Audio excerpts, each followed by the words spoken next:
যারা ফিজে যাবেন এবং যারা ফিজে যাওয়ার চিন্তা ভাবনা করতেছেন এবং ফিজিনে যারা মানে খুব বেশি বেশি ইন্টারেস্ট, তাদের জন্য আজকের এই ভিডিওটা। যারা আজকে যদি আপনারা যত ভিডিও দেখেন না কেন, যত মানুষের যত ইনফরমেশন দেখেন না কেন, আজকে যদি এই ফিজের ইনফরমেশনটা দেখেন, ইনশাল্লাহ আপনি কখনো ফিজে যাইতে কোনো বিপদে পড়বেন না। ইভেন আপনাকে যদি এয়ারলাইন যদি ঝামেলা করে, ইভেন আপনার টাকাটা পর্যন্ত মার যাবে না। আজকে এই ভিডিওটা আপনি সম্পূর্ণ স্কিপ ছাড়া শেষ পর্যন্ত দেখতে থাকেন, তাহলে আমি আজকে পুরো ডিটেলসে আমি সব কিছু আপনাদের আলোচনা করব এবং কীভাবে কী করলে আপনারা বিপদে পড়বেন না, সব কিছু আমি এই ভিডিওতে আমি বিস্তারিত সব আলোচনা করবো। তাই স্কিপ ছাড়া সবাই দেখবেন যারা ফিজে যাওয়ার খুব ইচ্ছা, এবং এই ভিডিওটা দেখার পর আপনারা সবাই 100% শিওর যে ফিজে যাইতে পারবেন।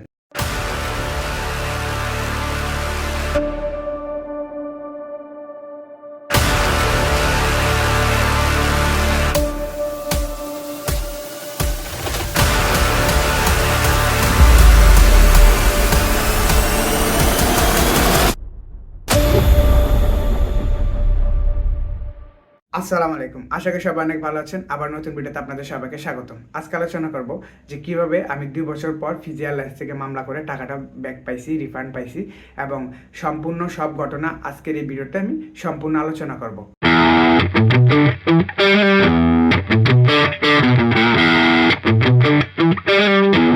ঘটনা বিস্তারিত বলার আগে আপনাদেরকে ছোট্ট কিছু ঘটনা শেয়ার করি। যেহেতু আমি পূর্বে অনেকগুলো ভিডিওতে বলছিলাম আমি আস্তে আস্তে আমার সকল কিছু আপনাদের সাথে শেয়ার করব।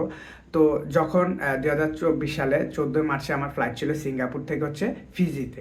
তো ফিজিতে যখন যাব তখন আমি শ্রীলঙ্কা থাকা অবস্থায় আমি কিন্তু ফিজি এয়ারলাইন্সের মাধ্যমে ফিজি টিকিটটা কাটছিলাম।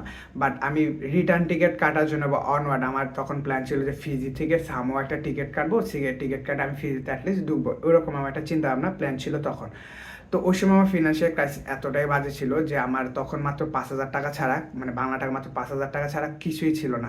তো আমি রিটার্ন টিকিট কাটার কোনো ওয়ে ছিল না, বা আমি কারোর থেকে খুঁজবো, বা আমার ওইরকম মানে ওইরকম মন মানসিকতাও ছিল না, বা কিছুই ছিল না। মানে আমি চিন্তা ছিল যে যেটা হবে ভালো হবে, না হলে নাই, এরকম একটা চিন্তা ভাবনা ছিল। তো তখন আমি হচ্ছে যে এগুলো আরও অনেক বিস্তারিত ঘটনা আছে, আমি এগুলো আরও সামনে পরে আলোচনা করবো, কিন্তু যেহেতু আমি আজকে ফিজি নিয়ে ঘটনাটা শেয়ার করতেছি, তো ওই সময়ের ব্যাপারটা আমি শেয়ার করি। তো যখন আমার সিঙ্গাপুর থেকে ফিজি যাওয়ার জন্য, তখন আমার রিটার্ন টিকিট ছিল না। তখন দামি একটা টিকিট দিয়ে আমি যখন এয়ারলাইন্সের সাথে আমি যখন বোর্ডিং পাস নেওয়ার জন্য ওয়েট করতেছিলাম, তখন বোর্ডিং পাস পর্যন্ত আমার প্রিন্ট হয়েছিল, বাট আমাকে তখন রিটার্ন টিকিট তারা অনলাইনে পাচ্ছিল না, বা ওকে তো আমি জানি আমার রিটার্ন টিকিট ছিল না ওই সময়। 2024 সালে যখন আমি তেমন ইউটিউবে তেমন কোনো ভিডিও বানাই নাই, জাস্ট টুকিটাকে হালকা পাতলা টুকিটাকে ছোটোখাটো একটু ব্লগ বানাতাম একদম, মানে আমি একদম নতুন ছিলাম তো ওই রকমভাবে। তো ওই সময় আমি জানি আমার এটা না হওয়ার সম্ভাবনা একটু বেশি ছিল, কিন্তু আসলে ওই সময় ভাগ্য আমার সাথে ছিল না। মানে আল্লাহ যা করে ভালোর জন্য করে, যখন আমি কিন্তু আসলে 2 বছর পর কিন্তু ওই টাকাটা কিন্তু উদ্ধার করতে পারছি, যেগুলো কিন্তু আসলে অনেকটা রিফান্ড পায় না। তো এই জন্য আপনাদের সবাইকে বলতেছি যে আমার এই ভিডিওটা পুরো শেষ পর্যন্ত দেখলে আপনারা অনেক কিছু জানতে পারবেন, শিখতে পারবেন, বুঝতে পারবেন। তো যখন আমাকে ওই দিন 14 মার্চ আমার যে রিটার্ন টিকিট না পাওয়ার কারণে আমাকে বোর্ডিং পাস তারা প্রিন্ট করে তাদের হাতে রাখছে, বাট আমাকে দেয় নেই, আমাকে যাইতে অ্যালাউ করে না। তখন আমাকে একটা এয়ারলাইন্স স্টাফ আমাকে বলতেছিল যে তুমি যদি রিটার্ন টিকিট এখন পর্যন্ত দেখাইতে পারো, আমি তাহলে তোমার বোর্ডিং পাসটা দিয়ে দেবো এরকম। তখন আমার কাছে কিন্তু আসলে টাকা ছিল না, মাত্র বাংলা টাকা মাত্র 5,000 টাকা ছিল, যা আমি আসলে কি করবো না করবো বুঝতে পারতেছিলাম। তখন আমি জাস্ট ওই সময় আমার খুব মানসিক চাপ ছিল, মানে অনেক প্যারা নিয়ে ওই সিঙ্গাপুর এয়ারপোর্ট। আর সিঙ্গাপুর খুব এক্সপেন্সিভ, মানে আমি আসলে সিঙ্গাপুর আমি যে কি একটা খারাপ মুহূর্ত কাটাইছি এটা একমাত্র আমি আর আমার খোদা জানে, আর কেউ জানে না। তো যাই হোক, তো পরে ওই টাকাটা রিফান্ড, তখন আমি জানতাম যখন যখন আমি টিকিটটা কাটি তখন ওই টিকিটে ছিল নন রিফান্ডেবল। এই জন্য আমি সামনে বলছিলাম যে, মানে পূর্বে বলছিলাম যে আমি কিছু ভিডিও বানাবো যেগুলো আপনাদের জন্য অনেক কাজে লাগবে, যে নন রিফান্ডেবল হোক আর রিফান্ডেবল হোক, আপনারা টাকা কখনোই এয়ারলাইন্স থেকে মার যাবে না যদি ট্রিক্স ইউজ করতে পারেন। তো যেগুলো আমি কিন্তু আসলে করতে করতে আমি জিনিসটা পাইছি, যেমন হয়তো আল্লাহ যা করে ভালোর জন্য করে, যেমন হয়তো আমি এই জিনিসটা পাইছি বলে আমি ভিডিও বানাই দেখে হয়তো আমার সাথে হয়েছে, হয়তো আমি আপনাদের সাথে শেয়ার করবো, আপনারা যেন বিপদে না পড়েন। যে কোনো একটা কিছু না ভালো, সব কিছুর পিছনে একটা ভালো কারণ থাকে, এটাই মানতে হবে। তো এখন কথা হচ্ছে যে তখন আমি জানি এটা নন রিফান্ডেবল, তখন আমি জানি টিকিট এটা কখনো রিফান্ড পাবো না, ওই আশা কখনো আমি ক্লেমও করি না, কিছু করে জাস্ট এবার পড়েছিল। তো 2024-এর আগস্ট মাসে যখন আগস্ট সেপ্টেম্বর এরকম হবে, সরি আগস্টে হবে, আগস্টের মধ্যে আমি যখন আরেকটা ফ্লাইটে আমার এরকম মিস গেছিলো, তখন এটা পরে আমার টাকা ম্যানেজ হয়েছিল, পরে এগুলো নিয়ে আমি পরে আরেকটা ভিডিও বানাবো না, তখন আপনারা জানতে পারবেন। তো যখন আমি হচ্ছে মূলত আগস্টে আমি ক্লেম করি ফিজি এয়ারলাইন্সের মাধ্যমে যে আমার রিফান্ড টাকাটা লাগবে। তখন তারা কি হয়েছে যে আমাকে মানে রিজেক্ট করছে, যে আমাকে তারা রিফান্ড দিবে না। তখন আমি আর অত আহামরি মানে এত জোর জবরদস্তি বা এত কিছু ঘাটাঘাটি রিসার্চ কিছুই করি না। জাস্ট আমি ভাবছি যে এটা যেহেতু নন রিফান্ড, তারা আমাকে আবার সেম ক্লেম, মানে যখন আমি ক্লেম করছি রিফান্ডের জন্য তখন তারা আমাকে রিপ্লাইটা সেমভাবে দিছে যে যেহেতু এটা নন রিফান্ডেবল ছিল, এটা আমি রিফান্ড পাবো না এরকম। তো আমি আশা ছাড়া দিছি। তো 2025-এর নভেম্বর মাস, অর্থাৎ গত বছর, মানে যে এখন তো 2026 চলে, তো আমার এই রেকর্ডটা আমি এখন করে রাখতেছি যে এটা আমি আসলে পরে কখন দিব, আপনারা এডিটিং করা আসলে সময় পায় না, খুব ব্যস্ততার মাঝে যায়। নভেম্বরের 13-14 তারিখের দিকে আমি আবার ক্লেম করি যে আমাকে আবার রিফান্ড লাগবে। তখন তারা কি করলো যে তখন সেম ইস্যু আবার বললো যে এটা আমার রিফান্ড দিবা না ইস্যু। তো আমি তখন আরও রিসার্চ করতে থাকি। তো কনজিউমার ডিপার্টমেন্ট কিছু পাইলাম যে ফিজি, যেগুলো আমার স্ক্রিনে দিয়ে দিব, আপনার ভিডিওর মধ্যে দেখতে পারবেন যে এই অফিসিয়াল ইমেলগুলো, যে যদি আপনারা ইন কেস আপনার যদি ফিউচারে যদি আপনাদের সেম প্রবলেমটা হয় যে এয়ারলাইন্স আপনাকে রিফান্ড দিতে অস্বীকার করে, তখন আপনারা এই কনজিউমার ডিপার্টমেন্টগুলোতে কমপ্লেন করতে পারবেন। আমি স্ক্রিনে ইমেলগুলো দিয়ে দিব। এই ইমেলের মাধ্যমে আপনারা মেল করে আপনার টিকেটের সব কিছু ডকুমেন্ট, এবং এগুলো ছাড়াও আপনারা যদি ফিজি থাকা অবস্থায় কোনো যদি যে কোনো কিছুতে মানে আপনারা যদি স্ক্যামের শিকার বা যাই হন, অ্যাটলিস্ট ওদের কাছে কমপ্লেন করলে আপনারা কিন্তু ভালো একটা সাপোর্ট পাবেন। পুলিশ তো আছেই, সাথে মনে করেন যে কনজিউমার ডিপার্টমেন্ট যেগুলো হচ্ছে ভোক্তা অধিকার, যে এগুলোর মধ্যে হচ্ছে যে আপনারা ভালো একটা সাপোর্ট পাবেন এখান থেকে। তো আমার স্ক্রিনে এই ইমেলগুলো আপনারা নোট করে রেখে দেন, সেভ করে রেখে দেন, এগুলো আপনাদের ভবিষ্যতে অনেক কাজে লাগবে। একটা হচ্ছে এফসিসি, আরেকটা হচ্ছে সিসি অফ, সর্ব উপরে একদম, মানে যেটা সবচেয়ে বেশি পাওয়ার, মানে এগুলো হচ্ছে যে গভর্নমেন্টের আন্ডারে এই সংস্থাগুলা। তো এই ডিপার্টমেন্টগুলো হচ্ছে যে সবচেয়ে বেশি পাওয়ারফুল দিয়ে রাখছে হচ্ছে যে এফসিসিকে। তো সিসি অফকে আমি সর্বপ্রথম যখন আমি মেল করি, সিসি অফ সর্বপ্রথম আমাকে আমার কেসটা অ্যাকসেপ্ট করে। আমি যখন এফসিসি অ্যান্ড সিসিএফে একই সাথে ভোক্তাধিকার মানে যে কনজিউমার ডিপার্টমেন্টে যখন মেল করি, তো মেল করা অবস্থায় তখন সর্বপ্রথম আমাকে সিসিএফ আমার হচ্ছে যে কেসটা অ্যাকসেপ্ট করে, আমাকে কেস অ্যাকসেপ্ট করে একটা রেফারেন্স নাম্বার দিয়ে দিছে। তখন আমি যখন আবার ফিজি এয়ারলাইন্সে বললাম যে আমি কনজিউমার ডিপার্টমেন্টে অলরেডি মামলা করে দিছি, তোমরা যদি আমার রিফান্ড না করো তাহলে এটা কিন্তু কনজিউমার ডিপার্টমেন্ট বাকিটা দেখবে। তখন তাদের টিউনটা অনেকটা চেঞ্জ হয়ে গেছে। চেঞ্জ হয়ে এমন হয়েছে যে লাইক হচ্ছে যে ওরা আগে যেভাবে একটা অ্যাটিটিউড নিয়ে কথা বলতো যে আমি রিফান্ড দিব না যত কিছু হয়ে যাক, মানে এরকম, কিন্তু পরবর্তীতে আর এরকম করে নাই। তো এগুলো আসলে আমি অনেক রিসার্চ করতে করতে কিন্তু আসছি। তো আমি শিওর যে আমার মতো এই ইনফরমেশনগুলো আপনাদেরকে কেউ ইউটিউবে দিতে পারে না, দিবেও না। কারণ হচ্ছে যে আমি এগুলো কিন্তু আমি জানি না বাংলাদেশে কতজনে বা এরকমভাবে রিফান্ড পাইছে। আমি যতটুকু জানি যে আমার মধ্যে, আমার আশেপাশে এরকম কাউকে দেখি না রিফান্ড নিতে, কিন্তু আমি 2 বছর পরে, অর্থাৎ আমার টিকিট হচ্ছে 2024 সালে 25-এর শেষে ধরতে গেলে, অর্থাৎ আর 2-3 মাস বাদ দিলে হয়তো 26-এর মার্চে যখন আসবে, তখন মনে করেন যে এটা 2 বছর হবে, অর্থাৎ টোটাল 2 বছর পরে কিন্তু আমি ওই টাকাটা রিফান্ড নিচ্ছি। তো এটা ছাড়াও আমি মনে করেন যে আমি ইন্টারন্যাশনাল আবার টেলিভিশন একটা ইন্টারভিউ দিছিলাম, যেটা ফিজি এয়ারলাইন্সের ফিজি টেলিভিশন নামে একটা, ওটাও আমি আমার স্ক্রিনে দেখাই দেবো যে সাংবাদিক যে আমার সাথে যোগাযোগ করছে, তো ওরা পর্যন্ত আমার সাপোর্টে ছিল, সব কিছু একটা সাপোর্ট ছিল। তো মূলত হচ্ছে যে এই কেসটা যে আমি আসলে যে আপনাদের এই যে ভিডিওটা আমি আজকে প্রায় 2-3 মাস আমি চ্যানেল আমার কোনো নতুন আপডেট দিই, ভিডিও দিই, আমি কিন্তু এই কেসগুলো নিয়ে খুব ব্যস্ত ছিলাম। আমি এটাও ছিলাম একটা কিউ.কম ইউরোপের একটা এজেন্সির বিরুদ্ধে মামলা করছিলাম। তো এগুলো কিন্তু সব সামনে আপনারা সবগুলো ভিডিও পাবেন। আমি অ্যাট এ টাইম হচ্ছে যে ফিজি এয়ারলাইন্সের সাথে মামলা করছি। ট্রিপ.কম একটা পূর্বে আমি কিন্তু একটা ভিডিও দিয়েছিলাম। ট্রিপ.কমের ভিডিওটা যদি আপনারা না দেখেন তাহলে কিন্তু আপনারা ওটা মাস্ট দেখতে হবে, কারণ হচ্ছে যে এই কেসের সাথে ওইটাও আবার রিলেটেড আছে, কারণ আমি টিকিটটা কাটছিলাম হচ্ছে ট্রিপ.কমের মাধ্যমে। যেহেতু আমি ট্রিপ.কমের মাধ্যমে টিকিটটা কাটছিলাম, তো আমি কিন্তু পার্সোনালি তাদেরকে ক্লেম করছি যে আমার রিফান্ড লাগবে। তো ওই ক্ষেত্রে আপনারা কিন্তু ট্রিপ.কমের যে আমার যে স্ক্রিনে দেখতে পাবেন যে ওই ভিডিওটা কিন্তু মাস্ট আপনারা দেখতে হবে। কারণ দেখতে হবে কেন, কারণ হচ্ছে যে ওইটার মধ্যে আমি কিন্তু বিস্তারিত আমি আরও অনেক কিছু ওইটা তো আলোচনা করছি ট্রিপ.কম এজেন্সি নিয়ে। তো ওইটা এটার সাথে আবার দুইটাই রিলেটেড আছে। তো যার আপনাদের ইন ফিউচারে কেমন কোনটা কার কোনটা কীভাবে লেগে যায় বলা যায় না, তো এই কারণে আপনারা দুইটা ভিডিও মাস্ট দেখে নেবেন। তো যেহেতু ওই অ্যাট এ টাইমে আমি যখন দুইটা এজেন্সির বিরুদ্ধে, তারপর হচ্ছে যে ফিজি এয়ারলাইন্সের বিরুদ্ধে মামলা চলতেছিল, তো এই জন্য আমি অনেক ব্যস্ততার কারণে আমি কিন্তু নতুন আপডেট দিতে পারিনি তখন।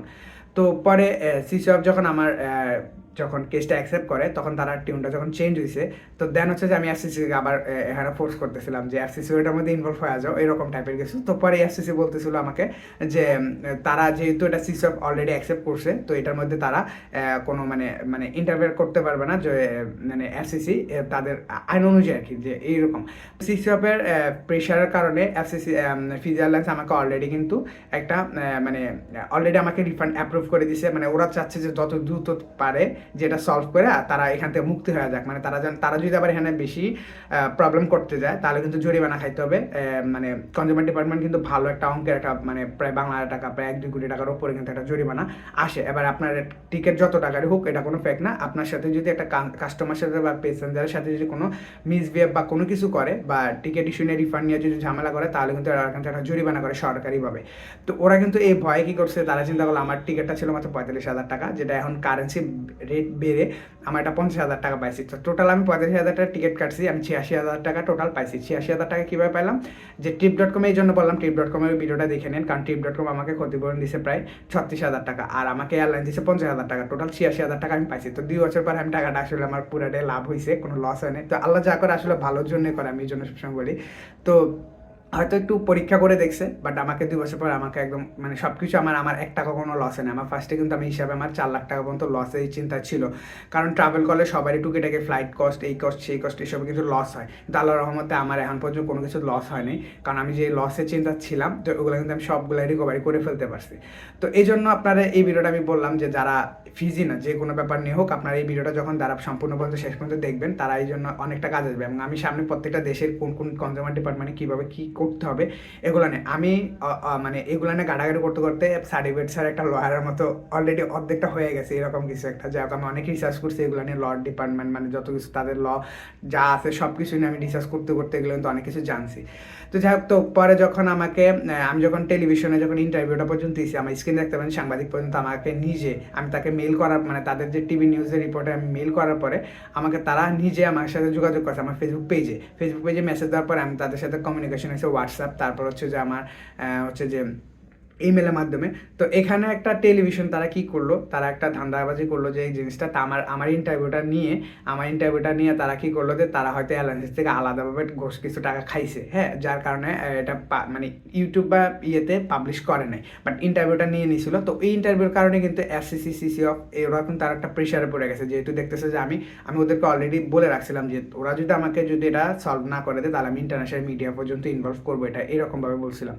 তো যখন ওরা সব কিছুর মধ্যে আমি একটা মারাত্মক একটা প্রেশার ক্রিয়েট করছিলাম, যে CC মানে কনজিউমার ডিপার্টমেন্টের উপর আমি একটা প্রেশার ক্রিয়েট করে দিয়েছিলাম, যে যার কারণে ওরা এতটা মানে প্রেশারে চাপে পড়া তারপর করলো কি যে ফিজি এয়ারলাইন্সের উপর প্রেশারটা চালাইছে। তো ফিজি এয়ারলাইন্স এমন ফার্স্টে দেখো তো আমাকে ফিজি এয়ারলাইন্সের যে একটা ডিপার্টমেন্ট থাকে, যে তাদের যে স্টাফের যে মেন হেড, ও পর্যন্ত আমার সাথে কমিউনিকেশন করছে এই একটা ইস্যু নিয়ে। মানে এটা যে কতটুকু মানে একটা প্রেশার ক্রিয়েট করছে এটা আপনাদের হয়তো ভিডিওতে বলে বুঝাতে পারতেছি না, কারণ আমার মেল কিন্তু প্রায় 70টা প্লাসের উপরে। এগুলো যদি আমি ভিডিওর মধ্যে আমি প্রত্যেকটা দেখাইতে যাই আমার প্রায় অলরেডি মনে করেন যে আমি প্রায় 3-4 ঘন্টার উপর ভিডিও চলে যাবে, কিন্তু আমি আমার স্ক্রিন রেকর্ড দিয়ে আপনাদেরকে জাস্ট একটা বোঝানোর জন্য আমি আপনাদেরকে দেখাচ্ছি যে কতগুলো মেল ছিল আমার স্ক্রিনে, দেখলে বুঝতে পারবেন।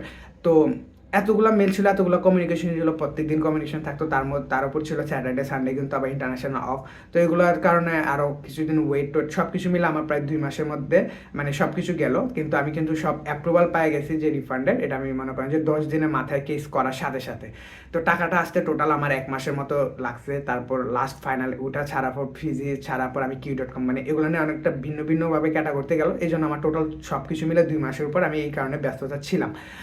তো ফিজি এয়ারলাইন্সের মধ্যে আপনারা হচ্ছে যে যেহেতু আপনারা যারা ইন ফিউচারে যে ট্রাভেল করেন বা ট্রাভেল করার চিন্তা আপনার থাকে, এয়ারলাইন যদি আপনাকে কোনো ইস্যু নিয়ে যে আপনাকে ডিনাই করে বা আপনাকে যদি রিফান্ড নিয়ে টাকা দিতে না চায়, কীভাবে ক্লেম করবেন এগুলো নিয়ে আপনার হচ্ছে যে এই যে ভোক্তা অধিকারে যে আপনি যে ইমেলগুলো দিলাম, যে একটা হচ্ছে যে কনজিউমার ডিপার্টমেন্টের হচ্ছে যে আপনার CCOF, একটা হচ্ছে যে FCC, ওদেরকে মেল করবেন, ওদেরকে পুরো ডিটেলসে বলবেন যে রিফান্ড চাচ্ছেন, যে রিফান্ড দিচ্ছে না, তো তাহলে ওরাই কিন্তু আপনাকে একটা কেস নাম্বার রেফারেন্স নাম্বার দিয়ে ওরা তারপর ওদের সাথে কমিউনিকেশন করলে ওরা একটা ব্যবস্থা করে দেবে। এখন আপনি যদি এজেন্সির মাধ্যমে টিকিট কেটে থাকেন, ওই এজেন্সির কাছে ফার্স্টে ক্লেম করতে হবে, যেহেতু আমার এটা অনেক পুরান হয়েছিল।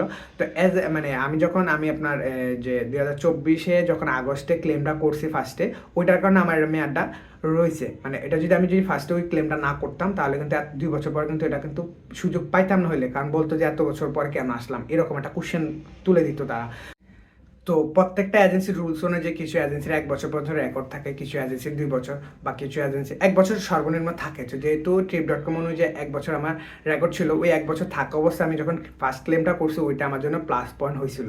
তো এই জন্য আমি ওইটা আমার একটা ব্যাক সাপোর্ট হিসেবে কাজে লাগছে। তো এই জন্য আমি 2 বছর পর যখন আমি ক্লেম করতে যাই, তখন Trip.com ওই ক্লেমের কারণে রিফান্ডটা নিতে না পারার কারণে ওরা কিন্তু আমাকে ক্ষতিপূরণ দিচ্ছে 36,000 টাকা। এবং এয়ারলাইন্সের সাথে আমি একটা চুক্তি করে নিছি ওই সময় যে ঠিক আছে তোমার ক্ষতিপূরণটা আমি অ্যাকসেপ্ট করবো এক শর্তে, তোমার এই ক্ষতিপূরণটা তোমার আমার পার্সোনাল থাকবে, আর এয়ারলাইন্সের সাথে আমি যা আলাদাভাবে রিফান্ড নিবো ওটার সাথে তুমি না গলাতে পারবে না। ওইটা আমি Trip.com তখন বলছিলাম, ওইটা আমি মানে পুরো ভিডিওতে বলছিলাম, আপনারা ওই ভিডিওটা দেখে নিন মাস্ট। তো যখন আমি ওই ভিডিওটার মধ্যে যখন আমি বলছিলাম, তো মানে ওই Trip.com সাথে যখন এই চুক্তিটা বলছিলাম, তখন তারা বলছে যে হ্যাঁ ঠিক আছে, কম্পেনসেশনটা শুধু আমার আর Trip.com ভিতরে, আমি পার্সোনালি এয়ারলাইন্সের থেকে রিফান্ড নিলে ওটার সাথে ওরা কোনো ইনভলভ হবে না। তো পরে আলাদাভাবে আমি যখন এই যে ভোক্তাধিকার মাধ্যমে যখন সম্পূর্ণ টাকাটা আমি ফিজি এয়ারলাইন্স থেকে রিফান্ড নিয়েছি, তখন আমার টোটাল টাকা হচ্ছে 86,000 টাকা। তো এই জন্য প্রত্যেকটা জিনিস একটা মামলার 6 বছর পর্যন্ত মেয়াদ থাকে ফিজি আইন অনুযায়ী। প্রত্যেকটা দেশের এক একটা কোনো বছর 3 বছর, কোনো 5 বছর, এক একটা এক এক। তো কিন্তু ফিজি আইন অনুযায়ী হচ্ছে যে কোর্টে পর্যন্ত 6 বছর পর্যন্ত মেয়াদ থাকে। তো সব কিছু মিলে যখন দেখলো এফসিসি সিসিএফ যদি মানে যদি মামলাটা যদি তারাও নাও করতে পারতো, আমি হাইকোর্ট পর্যন্ত মানে ওদের যে জজ কোর্ট যেটা বলে আর কি, জজ কোর্ট থেকে যদি মামলা করে যদি আমি টাকাটা রিফান্ড নিই, ওরা না হলে পর্যন্ত হাইকোর্ট পর্যন্ত যাওয়ার আমার অধিকার 6 বছরের মধ্যে থাকে, এরকম আর কি আইন। তো যেহেতু এতটুকু লাগে না, কারণ সিসিএফ এফসিসি ওরা এতটা পাওয়ারফুল, এতটা গভর্নমেন্ট সংস্থা, এত বড় একটা ডিপার্টমেন্ট, যে ওদের প্রেশারে কিন্তু আসলে সম্পূর্ণ সব কিছু হয়ে যায়। আর ওরা যখন এগুলো যখন অনেক বড় ইস্যু থাকে, তখন এগুলো কোর্টের ব্যাপারে যায় আর কি। তো যাই হোক, তো এফসিসি আর সিসিএফ এর উপর আমি অনেকটা কৃতজ্ঞ, তারা আমাকে এই যে মানে আমাকে রিফান্ডটা নেওয়ার জন্য তারা সম্পূর্ণ আমাকে হেল্প করছিল। তো সিসিএফ এবং এফসিসির যে ইমেলগুলো আমি আমার ভিডিওর মধ্যে প্রথমেও দিয়েছি, আমার লাস্টেও দিয়ে দিচ্ছি। তো আপনারা এইগুলো নোট করে রেখে দিন, ইন ফিউচার আপনাদের সাথে এয়ারলাইন যদি বোর্ডিং নিয়ে কোনো ঝামেলা করে, তো আপনি যদি টিকিট এজেন্সির মাধ্যমে কেটে থাকেন, তাহলে এজেন্সির কাছে ফার্স্ট ক্লেম করবেন। এজেন্সি যদি না করে, কোন এজেন্সির মাধ্যমে কাটছেন সেটার উপর ডিপেন্ড করে ওই এজেন্সির উপর ওইখানে আবার কনজিউমার ডিপার্টমেন্টে কমপ্লেন জানাইতে হবে। তো তারপর এজেন্সি ওটা রিফান্ড নিয়ে দেওয়ার দায়িত্ব। আর যদি এজেন্সি না নিয়ে দেয়, তাহলে আপনার সর্বপ্রথম হচ্ছে যে এয়ারলাইনের সাথে আলোচনা করতে হবে, কারণ এখানে আবার 2টা ধাপে কাজ করে। তো যেহেতু 2টা ধাপে কাজ করে, তো এই জন্য আপনাকে সর্বপ্রথমে এজেন্সির মাধ্যমে টিকিট কাটলে আপনাকে সর্বপ্রথম এজেন্সির মাধ্যমে আপনাকে প্রেশারটা ক্রিয়েট করাইতে হবে। তারপর হচ্ছে যে এজেন্সি যদি না ঝামেলা করে, তখন আপনাকে এয়ারলাইন্সের এটা জানাইতে হবে, এরকম। তো এই জন্য আপনারা এইসব ভিডিওগুলো আমি সামনে আরও অনেকগুলো আপডেট দিব, যে আমার একটা নেক্সট আমার যে আপডেটটা আসবে সেটা হচ্ছে Q.com নিয়ে। তো Q.com এ আপডেটের পর আমি সম্পূর্ণ পার্সোনালভাবে আলাদা আরেকটা ভিডিও বানাবো, যেটা হচ্ছে যে আপনারা কোন কোন এজেন্সির মাধ্যমে কীভাবে কী চুক্তিতে মাধ্যমে টিকিট কাটবেন, বা ইন্টারন্যাশনাল এজেন্সি হোক, যেই দেশের এজেন্সি হোক, কীভাবে কী করবেন। আপনাদের যতই নন রিফান্ডেবল হোক না কেন, আপনি যদি বিমান না চড়েন, আপনি এটা রিফান্ড পাওয়ার অধিকার আপনার আছে, এবং কীভাবে কোন মানে অধিকারে থাকবে সেটা নিয়ে আমি সামনে আরও বিস্তারিত আলোচনা করবো। তো আজকে এই ভিডিওটা আমি অনেক বড় করব না। তো আজকে আপনারা যারা চ্যানেল নতুন আছেন সাবস্ক্রাইব করে রাখেন, এবং আমার সামনে যতগুলো আপডেট দিব ওগুলো সম্পূর্ণ আপনারা স্কিপ ছাড়া সবসময় শেষ পর্যন্ত দেখবেন, তাহলে আপনারা অনেক কিছু জানতে পারবেন। আজকের ভিডিওটা আমি এইদিকে শেষ করতেছি। তো ততদিন ভালো থাকেন, সুস্থ থাকেন, নতুন ভিডিও অপেক্ষা করেন। আল্লাহ হাফেজ।